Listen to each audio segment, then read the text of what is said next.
안녕하십니까. 여의도 정가와 법조계 등에서 나오는 깊숙한 얘기들을 모아서 취재해서 매주 일을 보내드리는 정가 뒷담화 7월 13일에 인사드립니다. 오늘 차관급 인사 있었습니다. 이재명 정부에서 지금 인사를 할 때마다 하나의 특징이 있죠. 끼워 넣기. 이재명 사건의 변호사들, 피고인 이재명을 변호했던 변호사들을 인사가 있을 때마다 끼워 넣습니다. 끼워 넣는데 그냥 이렇게 어떤 자리를 주거나 이런 차원, 그 농공행상 또는 뭐 변호사비 대신해서 이렇게 그 요직을 준다. 일종의 매간매직이죠. 자, 그런 지적들이 많이 있는데, 일자리를 준다거나 이제 이재명 재판들이 막 중단되고 있으니까 이 변호사들이 물론 다른 사건을 맡는 변호사도 있지만 여기에 올인했던 사람들, 올인했던 변호사들은 일자리가 좀 없어진 측면이 있죠. 그래서 일자리를 준다. 또 이 변호사비 대신 이 정부 요직을 준다 이런 차원도 있지만은 지금 끼워 넣기 하면서 속속 배치되는 그 자리를 정확히 이렇게 분석을 제가 한번 해보니까 이거는 그런 차원도 물론 아울러 부수적 효과도 있겠지만은 완전히 이 재판을 중단시키기 위한 5년 동안 재판 중단을 위한 포석입니다. 지금 재판 중단을 위해서 여러 가지 시도를 했죠. 법원을 압박을 해서 각 5개 재판을 추후 지정 형식으로 대북 송금 사건은 아직 결정이 안 됐지만 그것도 마찬가지 결론이 나오겠죠. 추후 지정 형식으로 각 재판을 중단시키는 것. 이것은 대법원에서 각 재판부가 알아서 판단을 하라고 했기 때문에 이 법원에 압박을 넣어서 정권 초기니까는 서슬퍼르니까 재판을 중단시키는 그 작업을 하고 있고, 또 하나는 아예 이 피고인이 대통령이 되면은 재판을 중단한다는 재판중지법, 형사소송법을 준비를 하다가 이걸 너무 또 역풍을 맞을 것 같고 일단 재판부가 알아서 이 재판을 연기를 해주니까 그 형사소송법, 재판중단법은 약간 지금 보류하고 있는 상황이죠. 이것도 나중에 어떤 변수가 발생을 하면은 상황 변화가 발생을 하면은 다시 꺼낼 겁니다. 자, 이런 상황에서 아예 재판을 없애버리는 뭐 공소 취소 이것도 지금 이야기가 나오고 있죠. 자, 그런데 그런 것을 하려면은 사람들이 필요하죠. 앞장서서 밀고 갈 사람들이 필요한데 그 사람들을 바로 이재명이 본인의 사건들에 대해서 가장 잘 아는 변호사들을 곳곳에 포진시키면서 이거 어떤 구축을 하려는 방어 진지로 구축을 하는 울타리를 치는 자, 그런 지금 작업을 벌이고 있습니다. 아마 이렇게 되면은 변호사들이 상당히 많죠. 수십 명이죠. 각 사건의 5개 재판마다 10명 정도씩 그 변호사들을 다 선임을 했으니까는 수십 명의 그 사람들 중에서 이제 겨우 한 10명 정도 했습니다. 핵심적인 변호를 했던 10명 정도를 요직에 꽂아 넣었죠. 자, 그리고 아마 이번에 배치를 한 그 자리를 또 다른 변호사들이, 이재명의 변호사들이 계속 이어갈 그럴 가능성도 지금 보이고 있는데, 그냥 자리를 이렇게 주는 게 아니라 지금 전개되는 상황을 보면은 치밀한 계획을 세워서 각각 주요 포스트에 이재명의 변호사들을 필요한 곳에 적당한 인물을, 그 역할을 할 수 있는 인물을 배치를 하고 있다. 이런 것이 점차 드러나고 있습니다. 자, 오늘 일요일인데 차관급 12명을 인사를 했습니다. 그런데 이제 이재명의 변호사들이 차관급까지 지금 침투를 했습니다. 특히 어떤 자리에 침투를 했느냐. 법제처장. 자, 법제처장에 조원철 대장동 사건의 변호를 맡았던 대장동 변호사고, 지금도 이 법원 내부에 검색을 해보면은 조원철이 이재명의 대장동 사건 변호인으로 등록이 되어 있습니다. 이게 재판이 추후 지정한다고 일단 연기됐지만 이게 없어진 재판이 아니죠.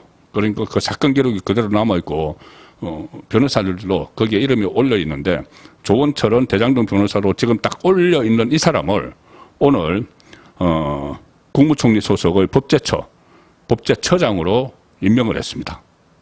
뭐 인사청문회가 없으니까 그냥 임명되는 거죠. 조원철은 이 대장동 사건의 초기 대장동 사건의 변호사였는데 이재명과 연수원 동기입니다. 사법연수원 동기입니다. 자, 사법연수원 동기 중에서 정성호가 법무부 장관으로 지금 내정이 돼 있죠. 그러면 법무부 장관의 정성호, 정부 법제처장의 이 조원철, 이 동기 두 사람이 같은 동기인 이재명 사법 재판 리스크를 방어하는데 정부 안에서 최전선에서는 상황이 되는 거죠. 완전히 이거 권력의 사유화입니다. 본인 방탄을 위해서. 국무총리 소속의 법제처인데 이 법제처가 하는 일이 정부 입법을 총괄하는 기관입니다. 주로 이제 행정 각 부처 입법 활동, 그 입법하는 게 의원 발의가 있고 정부 발의가 있죠. 정부 발의 입법을 총괄을 하는 데가 바로 법제처입니다. 총괄 조정하고 지원을 하는 건데 또 행정부 안에서 이 어떤 법률의 그 유권 해석이 필요하면은 법률 유권 해석을 하는 기구가 법제처입니다. 자, 그럼 만약에 뭐 형사소송법 나중에 이런 것을 다시 입법부에서 추진을 해가지고 뭐 올라오면은 거기에 대해서 이 뭐 법률 유권 해석을 할 수 있는 그런 그 기관이기도 하고 국회에서 국무회의로 이송된 법률안을 국무회의에 상정을 하는 이런 절차, 그 행정 절차도 여기 하는 것이 법제처입니다. 공무원, 학생 대상으로 뭐 법제 교육 이런 것도 하는 것이기 때문에 이 전체적인 정부 안에서 그러니까 사법부는 따로 있고 행정부 안에서 입법 관련 업무를 총괄하는 그 자리에 법제처 처장 자리에 대장동 변호사 조원처를 또 꽂은 겁니다. 이게 그러니까는 그냥 이렇게 자리가 난다고 주는 게 아니고 그 자리에 어디에 누구를 배치를 해서 어떤 변호인을 배치를 해야지 이 5개의 재판을 무력화시킬 수 있는지 그걸 치밀한 지금 로드맵, 시나리오를 가지고 인사권을 행사한다. 이렇게밖에 볼 수 없는 일들이 지금 벌어지고 있죠. 민정수석실을 장악을 한 이 변호사들도 그냥 어떤 자리에 누가 갔다 이것만 지금까지 설명이 됐는데 제가 이렇게 파악을 해보니까 이것도 치밀한 계획 아래 다 포진을 시켰습니다.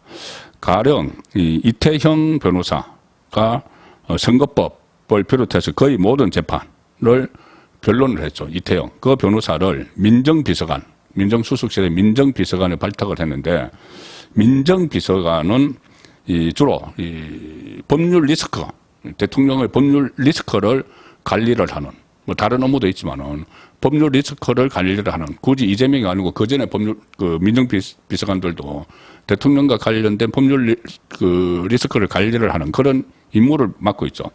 그래서, 지금 이 자리에 이재명의 변호사가 앉았다는 것은 이재명의 사법 리스크 대응 체제를 그동안은 당의 뭐 법률 지원팀 뭐 이런 곳에서 막 했죠.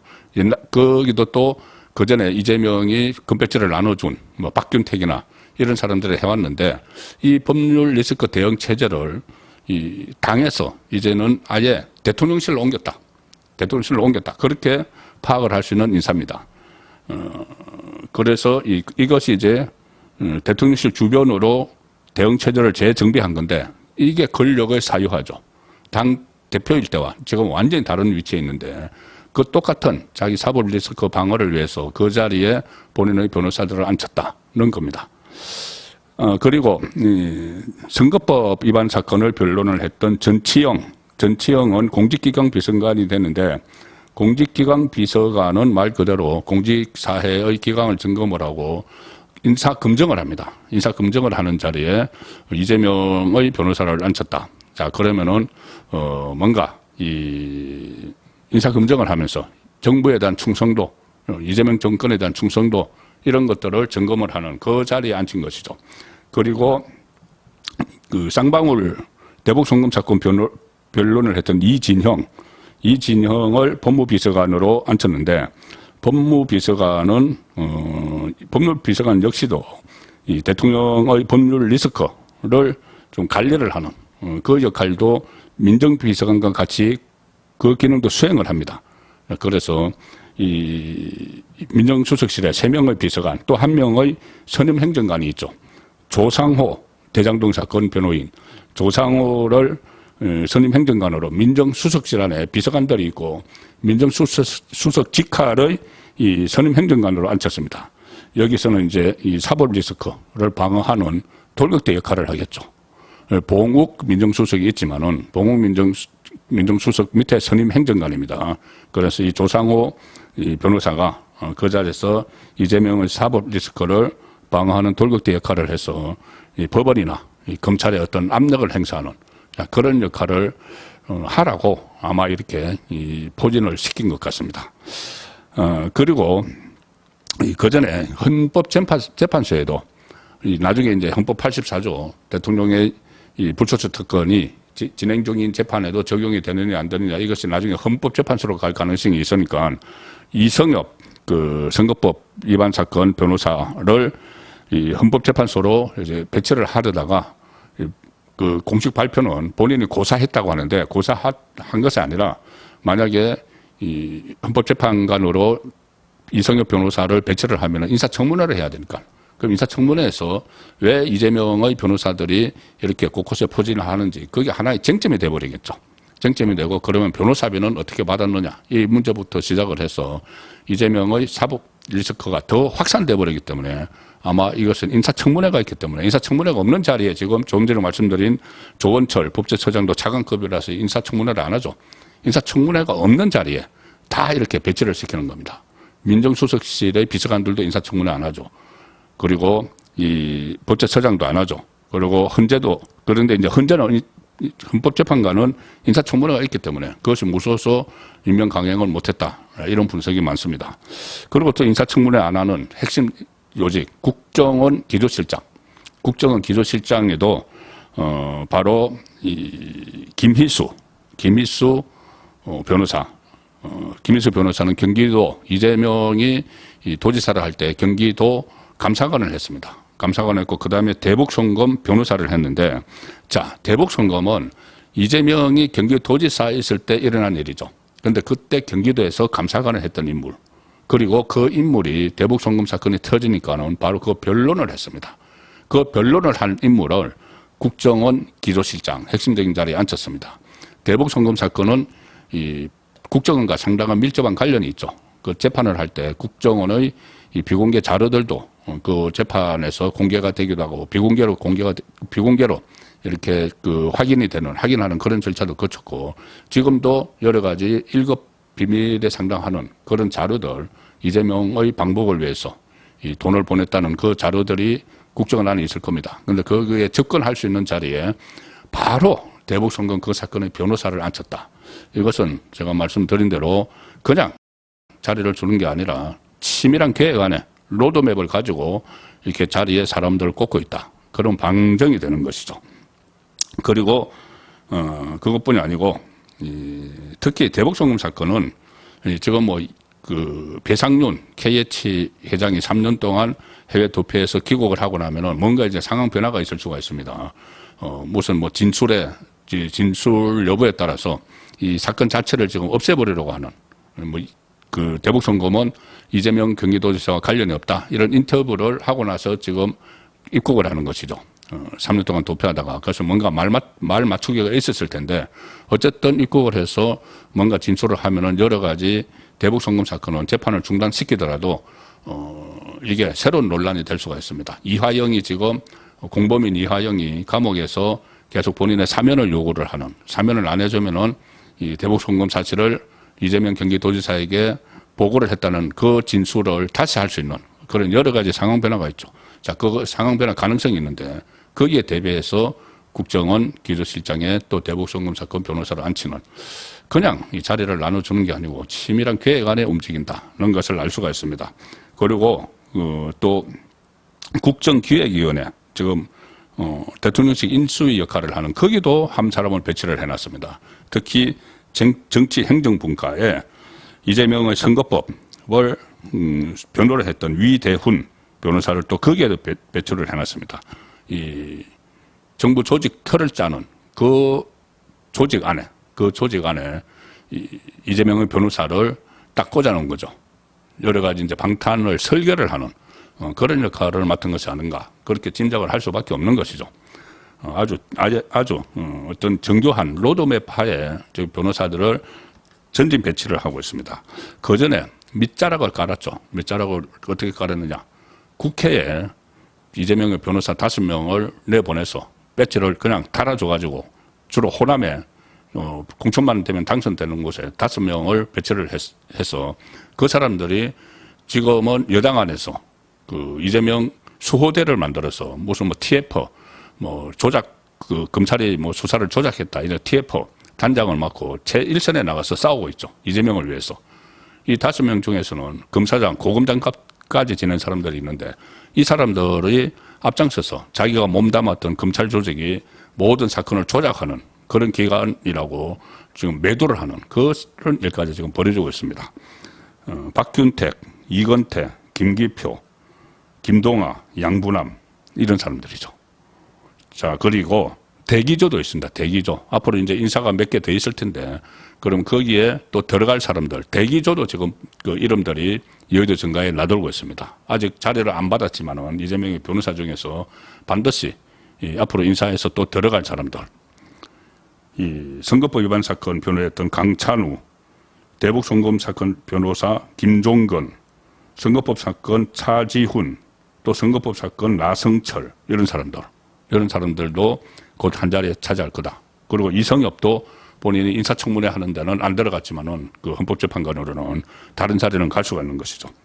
자, 이렇게 결국 울타리를 겹겹이 치고 어떤 계획 아래서 이렇게 움직이면서 울타리를 치고 있다는 것은 그만큼 이 재판 리스크가 두렵다는, 이재명이 두렵다는 그것을 방정을 하는 것이죠.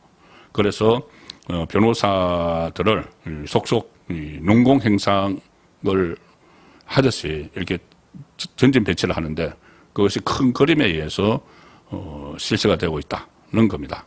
그렇지만 이것이 지금 정권 초기니까 가능한 일이지 조금이라도 좀 시간이 흐르고 지금 이재명의 지지율이 떨어지기 시작을 하면 갤럽에서 지난주에 처음으로 떨어졌죠. 2%포인트.